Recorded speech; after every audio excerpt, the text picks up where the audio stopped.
y'all do during the course of practice just to kind of make sure none of the guys are getting in trouble? Oh, yeah, well, man, it's hot right now.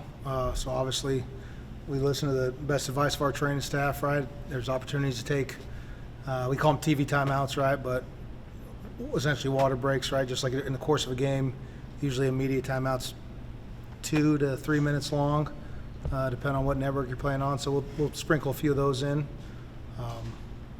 And then obviously you look at how many reps you're getting in practice, right? You know, you're always trying to balance time and intensity, right? And it's kind of a sliding scale on either one. So hopefully we're finding that right balance, because you want to take a fresh, excited, ready to go football team in the first game of the year.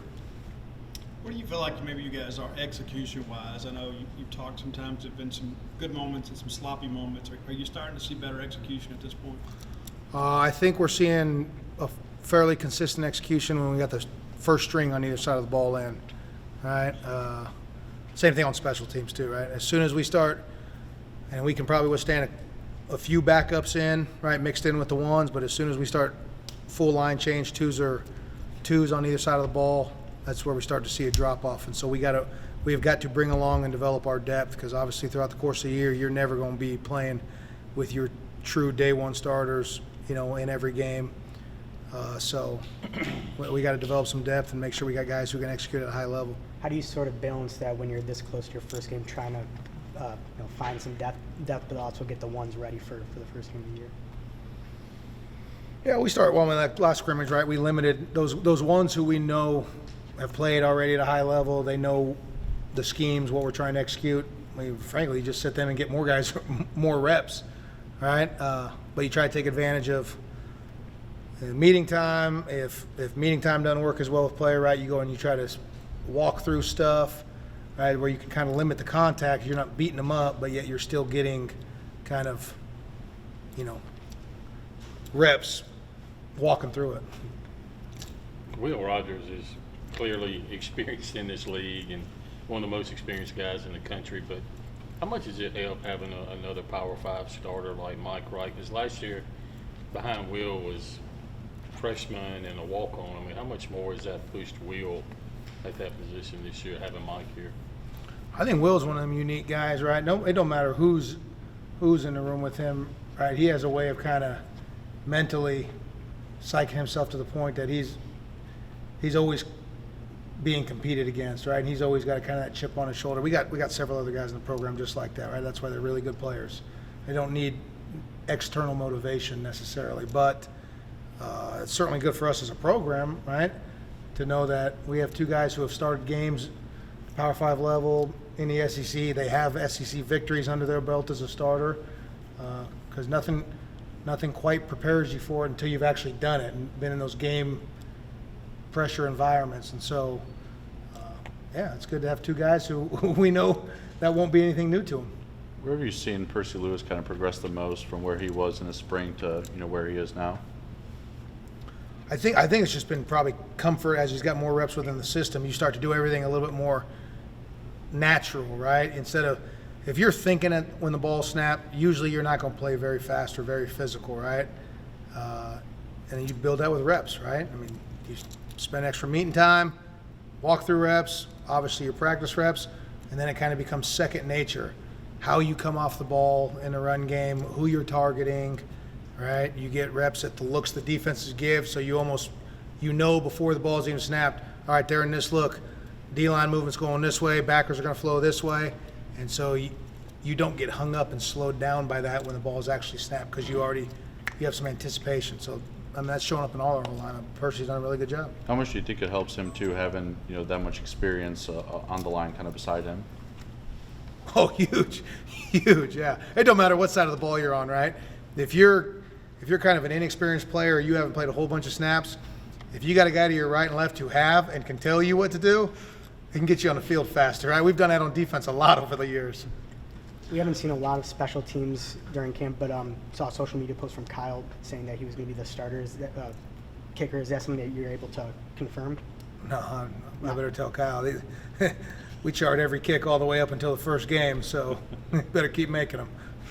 I know he didn't get here till June, but he's been at this level before too. But your thoughts on Eric Taylor and how he's come along in practice on the D-line? He's done good. I mean, obviously he's big, physical, right? It's kind of back to the question talking about Percy, right? I mean, he needs reps. He needs more time in the system.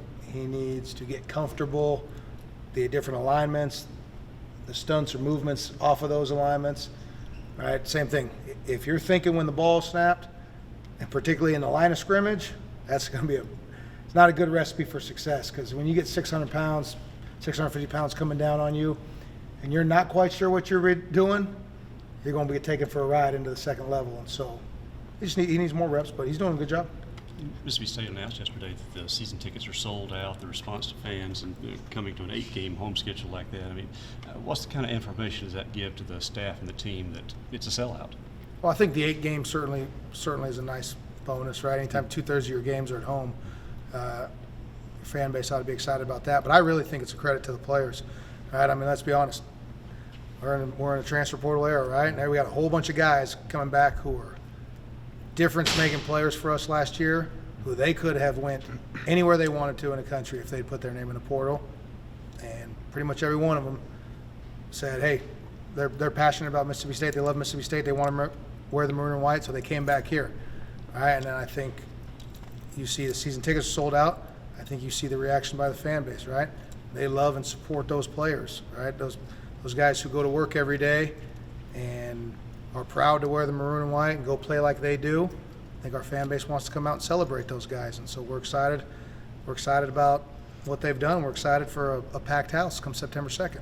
Would you say maybe the roster has changed in your 4 years here? And obviously, the first team you inherited a roster. You've kind of been part of building a roster over the course of the last 4 years. How would you say maybe things have changed? Well, I mean, I'm the first one to say it. The roster we inherited, right? Quite a few NFL football players on that roster.